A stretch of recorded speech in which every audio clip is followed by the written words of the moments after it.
Hey Rush, I'm Michael Mullis. It's good to meet you. You too. So tell me about your business. I'm an independent investment advisor. Started out in accounting and 15 years ago made a move over into the investment side. Wow. And tell me about your background. I think accounting, we've kind of got it in common for parents. I actually started out in accounting when I went to college and first took courses, but after a couple of years I decided I didn't want to do that, and so I ended up in political science, and now I'm actually in the wine business. So I started a distribution company based here in Birmingham in 2002, and we cover the whole state of Alabama, so I go recruit wineries to represent them locally, and then we have sales reps that go out and make sales to independently owned grocery and retail shops and restaurants and places like that, and then we have delivery people that deliver the product, and so we're a wholesale distribution center based here in Irondale. How did the transition go when you went into business for yourself? Was that a hard transition? Well, it was, you know, what I had to do, I worked in this business previously for another firm, and when I left there, basically I was the selling entity. I was making deliveries, I was recruiting the wineries, so I had the experience to be the middleman and to find the supply and hook it with the demand. What I needed was financing. I needed a warehouse, and I needed basically an administration. But when you start your own business, you have to be all of those things. So that was the struggle, was not just selling and recruiting, but actually paying the bills, getting the lease agreements, doing the lawyers, the bankers, all the stuff you don't think about. Exactly. That lands on you as soon as you go into business. Exactly. So, you know, getting incorporated, just doing all the paperwork and filling out the ABC reports for the state. I learned very quickly that I didn't want to do the paperwork, so I hired someone to do that. And then about 6 months later, I actually was able to hire a delivery person, so that then I could concentrate on the things that I was better at. And so ever since, we've grown our business, and you know, we're happy to be here. And you've put your label out. I've seen it out. That's right. After the distribution company was established, it took me about 3 years to get financing to finance the Rush Cellars project, which is where we go to California. We contract with winemakers there. They have vineyards. They get all the grapes you need. And what you do is you go there and tell them how the wine should be made to be appealing here locally. Based on the climate here, based on the food that's here. We get a lot of seafood out of the Gulf, so we want lighter bodied wines that will accentuate snack. You've got to set yourself apart from 1,000 different brands that are out there, right? Yep. Except it's more like a million different brands. But I mean, you're competing against gigantic companies, and you got to out-service. You got to do something better than those other people do. And I think, I mean, being in business for yourself, that's one of the first things I learned is I've got to find a way to differentiate myself. I mean, investment advisors are everywhere. Drive up and down the street, and there's one, I think, every block that you go by. From my side, service was the thing that I looked for to differentiate between myself and the million other advisors that were out there. But as you were looking at starting your label, you had all the contacts, but now you've got to convince them why they should carry your brand.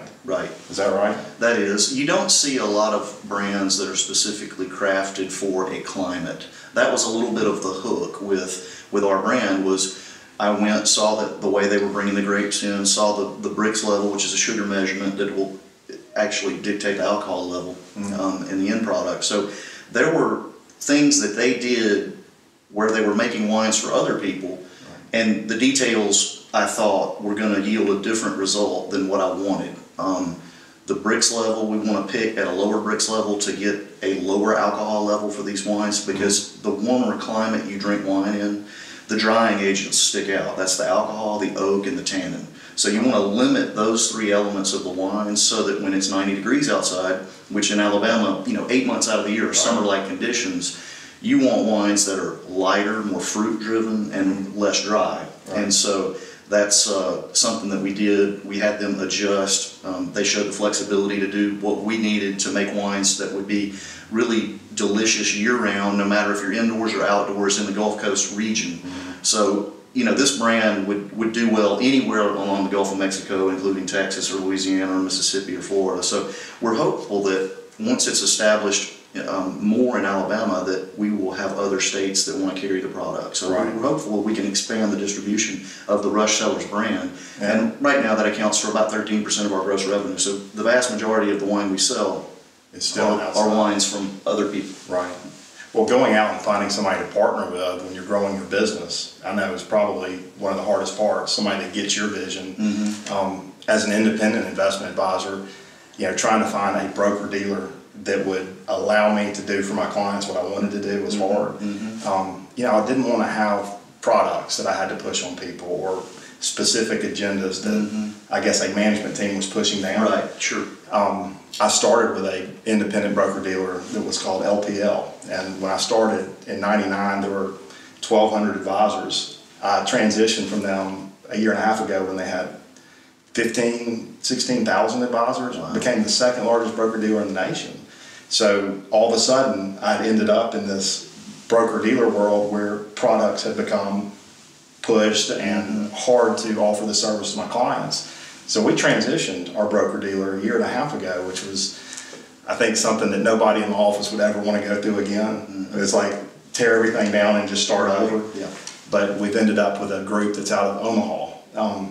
One of my biggest things was I want to work with somebody that's headquartered in the South or the Midwest. I had a harder time working with the Northeast, and finding somebody in Omaha that had the vision of allowing me to be independent, work with my clients, give me the compliance, all that we needed to have from the regulation and paperwork side, but allow me to do what I felt was best for my clients.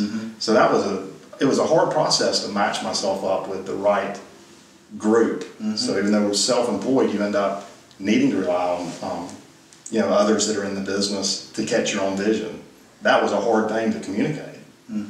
How has the latest economic downturn and all the subsequent fallout, and we've got new healthcare reform, and we've got all sorts of things that impact strategies and investment advice, and how have you had to deal with that? Well, I think the thing since 2008, when we had really just the worst markets really in our history, we saw President Obama get elected. I had a lot of calls then from concerned Southerners. When we have fiscal cliff scares, it seems like every month we have a new end of the world hitting. And other than telling my clients to go to guns, gold, and ammo as all their investments, right now the Federal Reserve's printing money. We're seeing bubbles, begin to happen again, like we saw in '08. But as long as the Fed's printing these dollars, we're going to see our economy continue to grow. Markets do well. I think it helps small businesses, big businesses, but all that's going to stop. And so I think my biggest worry is what's going to happen when the Fed says, all right, this $80 billion a month that we're just printing, we're done. I think that's when we're going to see things fall back. And trying to develop a strategy through that is difficult. We haven't ever done this economic policy in the U.S. before. We've seen it in Germany in the 1930s, where it ended up where you had a wheelbarrow full of marks to try and buy a loaf of bread. And it is scary to see that we've printed $5 trillion in 5 years. But right now, I think the thing that I'm enjoying is that the markets are going to go up, whether we have good news or bad news. So, well, in my business, typically people drink wine or liquor when they are. You're very defensive. Worse than good or good. It's that the three products that are supposedly recession-proof are alcohol, tobacco, and women's cosmetics. I knew the first two. I didn't know the third. Well, I think, if my girlfriend, she'd rather go hungry than do without makeup. She has to send me to Gus Meyer, occasionally to make up stuff for her. So those three items are supposed to be, good or bad, they're going to go. Honestly, in that regard, my focus is to be conservative. I've seen most of my clients are retired, so we're dealing with the money they've got to make it for the rest of their lives on. I don't want to be out there trying to decide if Apple is going to continue to be the biggest hardware producer. I don't feel like that's a strength I have. I look at Philip Morris. You talk about tobacco. They pay a great dividend. They're selling tobacco around the world to the Chinese, where the markets are just growing. It's an amazing company that pays us a great dividend, and they're doing the same thing they've done for the last 100 years. So companies like Coke or Johnson & Johnson, just your very basic business models are what are interesting to you. McDonald's has done very well in the last 5 or 6 years. So Other than Philip Morris, what's another good investment strategy that you would recommend? Really, I think my focus is on how can I conservatively guide these retired clients, clients who don't want to take a large amount of risk through these next 5 years where we see, really Europe and Japan struggling economically, a future where America is going to have high inflation for the first time in 30 years. We're going to see rising interest rates and likely a falling U.S. dollar. Finding ways to conservatively navigate through that for my clients. They want to be able to sleep at night. They're not looking for me to double their money in 6 months, thankfully. They're wanting reasonable returns so that they can live the retirement lifestyle that they worked 30 to 40 years to get to. Mm-hmm. So that's really what our focus is on, trying to find ways to make our retired clients, those close to retirement, more comfortable in an environment where the news 24 hours a day is telling you why to be afraid. Right. I mean, every day there's a new fear. Mm-hmm. So what's something that you could tell me that the average person wouldn't know? Well, I think one of the biggest things that's overlooked in wine is in the consumption of wine, the temperature that wine is served at. Whites typically sit in a beer cooler that's about 40 degrees or less, and beer is very cold. But white wine, you can dumb down the actual aromas, and they can be muted. And as you learn when you're a child, if you don't want to taste something, you hold your nose. Right. Because if you don't breathe while you eat, you can't taste. Right. So what having something really cold does is it affects your ability to smell it, and that affects the taste of it. So white wines are typically served a little too cold, okay, and red wines are usually served a little too warm.